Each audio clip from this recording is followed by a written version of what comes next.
nakita ko ho yung dami, ito, we're talking about close to about 6,187 projects, no? Tapos ang costing niya 271 billion.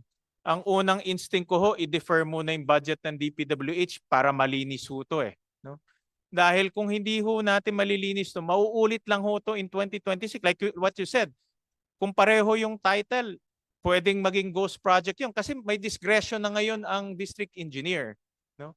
But kanina narinig ko rin sinabi niya na you will let Congress decide. Opo, absolutely po. So, ang decision namin pwedeng number one, tanggalin lahat yung mga doble-doble, no?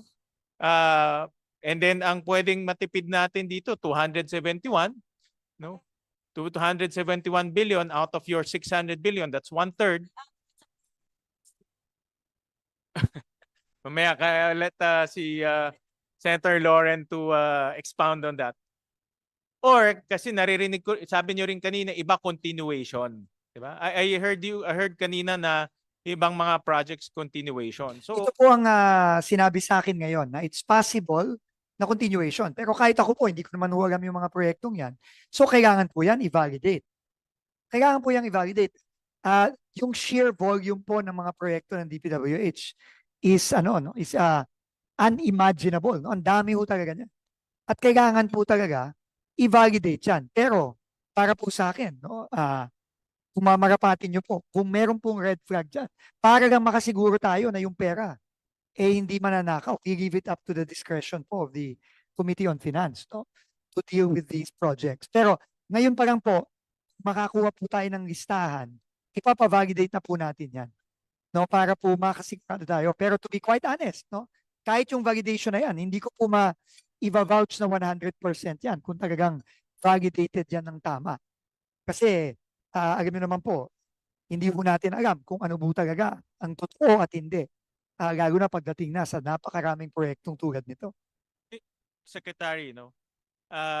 Itong Red Flag 1, isubmit nyo sa amin yung exact station number ng bawat proyekto. Exact technical, kung mayroong mga technical description yan, isubmit nyo sa amin. All 4,566 projects.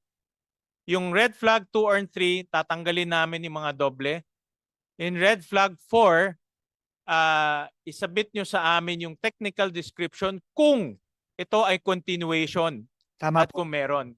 Pero Tama kung po. hindi nyo masasubmit, tatanggalin din namin yung red flag 4 kasi on first glance, tapos na siya yung 2025 Bakit pa tayo magdadagdag in 2026? Tama po. So, we will expect yung submission for red flag 1 the soonest kasi tumatakbo na yung project. Pero kung hindi nyo masasubmit yung 1 and yung 4, we will remove 271 billion worth of projects. Opo.